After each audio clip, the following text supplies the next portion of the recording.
Hey everybody, this is Mr. H again, and we are now into part 2 of previewing the book, 12 Questions About the Bill of Rights by Molly Jones. So hopefully you are seeing the second video. You've already watched the first one where we previewed the first half of the book.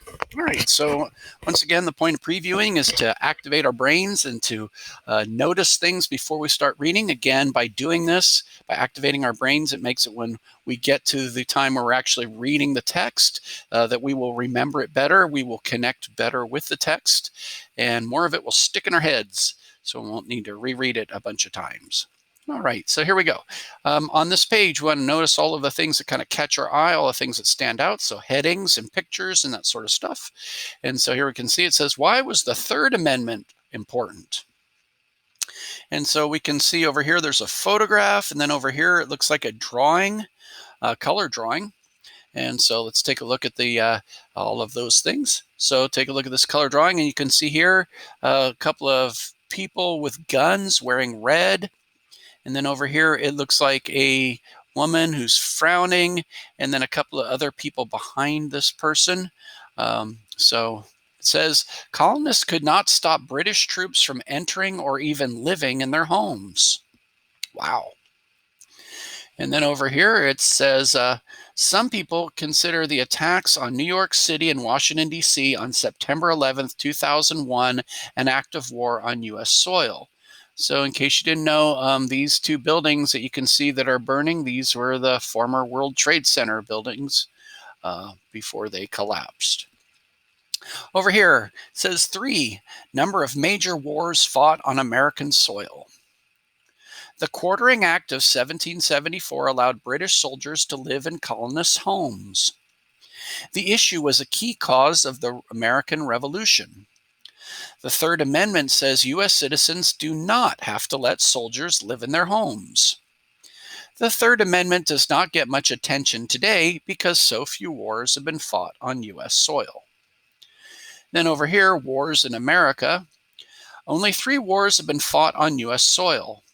Besides the American Revolution, only the War of 1812 and the U.S. Civil War were waged within our borders. However, the United States was drawn into World War II by the attack on Pearl Harbor, Hawaii, and the terrorist attacks on New York City and Washington, D.C. on September 11, 2001 have been considered an act of war by some. Okay, on to Section 8. What do Amendments 4 through 7 cover? So you can see we've got 2 photographs. And so in this photograph, you can see there's somebody with their back to us.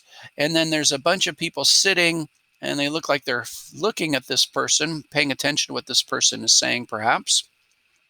The caption says, U.S. citizens are guaranteed a trial in front of a jury of their peers. Oh, so this is probably a picture in a courtroom where this is a jury panel. And this is an attorney or somebody who works for the court who is talking to the jurors. Over on this page, you can see it's a picture, and you can see this appears to be a police officer. You can see the uniform and, the belt with a weapon. And you can see there's a dog here. So it's holding a dog on a leash. And here's another person behind this police officer, I guess. Police need a search warrant to enter a home without the owner's permission. All right, so here let's take a look at these other 2 little sections. What do you think? A jury is made up of the accused's peers. That means the jury members are regular citizens, not legal experts. Do you think that is wise? Or do you think juries should be made up of people who have a background in the law? Okay, down here it says 12, number of jury members that are usually assigned to a criminal trial. The 4th, 5th, 6th, and 7th Amendments mostly deal with the rights of people accused of crimes. Under British rule, many of the citizens' rights were unclear. These amendments help guarantee that people accused of crimes are treated fairly. Okay, on to Section 9. What does the 8th Amendment say about punishment? So over here, you can see there's a photograph, and then there's another photograph over here. On this photograph, you can see it looks like a judge's gavel, and then you can see there's $100 bills. So that's what a $100 bill looks like if you've not seen one. So there's Benjamin Franklin. You can see the 100 on those. It says the Eighth Amendment dictates that bail must be reasonable. And then over on this page, you can see it's another photograph, color photograph, and it's a group of people, and there's two of them holding a sign that says "Stop Executions" and something Social Justice Collaborative. Okay. Opponents of the death penalty say it defies the Eighth Amendment's ban of cruel and unusual punishment. 32. Number of states that allow the death penalty as of April 2016. The Eighth Amendment says that bails and fines must be reasonable. It also says that punishments cannot be cruel and unusual. Each state determines whether it will use the death penalty. Okay, on to section 10. A couple of photographs again. What do amendments 9 and 10 concern? So here you can see a picture, and this looks like it is the Capitol building. So there's the dome to the Capitol building in Washington, D.C., where Congress meets.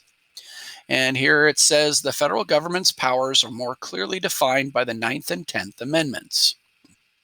Then over here, you can see there's a person in a suit and tie and standing before something that's looking really faded, but at the top, I can make out the words Congress of the United States. It says this copy of the Bill of Rights was recovered in 2003. It had been missing since the Civil War. 0. Number of rights or powers the 9th and 10th Amendments give the federal government. The last two amendments in the Bill of Rights do not deal with specific freedoms. These amendments say that the government's powers are stated in the Constitution. All powers not mentioned in the Constitution belong to individual states. And then down here it says, who stole the Bill of Rights? Before the Bill of Rights was enacted, George Washington arranged for 14 handwritten copies of it to be made. One copy went to each of the 13 states. The other went to the U.S. Congress. During the Civil War, North Carolina's copy disappeared. In 2003, an undercover agent seized it from a collector. It was returned to the North Carolina State Capitol. Okay, on to section 11. Are there any other amendments to the Constitution? So over here you can see there is a, looks like a person in a black and white photograph. And then here's another, perhaps is a black and white photograph. So, and over here, this is a picture of a person smiling. And then this is a picture of a person looking very serious or maybe even frowning. Let's take a look at the captions. 21st Amendment repealed or overturned the 18th Amendment. And then over here it says, Susan B. Anthony was a key figure in the fight for women's suffrage. And we've heard about suffrage before. Suffrage means the right to vote. So it doesn't have anything to do with suffering. It has to do with the right to vote. Okay, over here it says 17. Number of amendments that have been added since the Bill of Rights was adopted. The 18th Amendment made it illegal to make, sell, or transport alcohol for 13 years before it was repealed. The 13th Amendment made slavery illegal in 1865. Women were not given the right to vote until 1920, when the 19th Amendment was passed. So women have only had the right to vote about 100 years in this country. Down here it says Susan B. Anthony. The 19th Amendment is often called the Susan B. Anthony Amendment. Anthony was born in 1820, so about 200 years ago. She worked for women's suffrage, or the right to vote. Anthony became interested in suffrage when she was not permitted to speak at a meeting because she was a woman. She died in 1906. The amendment that allowed women to vote was not passed until 1920. Though she did not live to see it, Anthony set the stage for women's suffrage. And here's the last section. Who makes sure that the amendments are followed? And so here you can see it's a photograph and then a second photograph. This one has people in it, and this one has a building, and it says the U.S. Supreme Court building. So that's what that looks like in Washington, D.C. And then over here, it says the Supreme Court consists of 9 justices who receive lifetime appointments to the bench. And so this picture is a few years old because there's a couple of these justices that are no longer with us, the Ruth Bader Ginsburg and Antonin Scalia here. They have since left the court and passed away. Okay, down here it says 6, original number of justices on the Supreme Court when the Bill of Rights was added to the Constitution. The justices of the Supreme Court are the protectors of the Constitution, making sure laws do not violate it. The majority and minority opinions are preserved for the record. Once they are appointed, Supreme Court justices can serve for the rest of their lives. Okay, so just to show you the last couple of pages here. So this is fact sheet. And so here you can see, here's James Madison again. And here it looks like some people watching this person standing and talking. And so we'll look at those later. And then last but not least, here are the last 2 pages of the book. Here is that glossary with some words and definitions, and then an index if you wanted to try to track down a key idea somewhere in this book.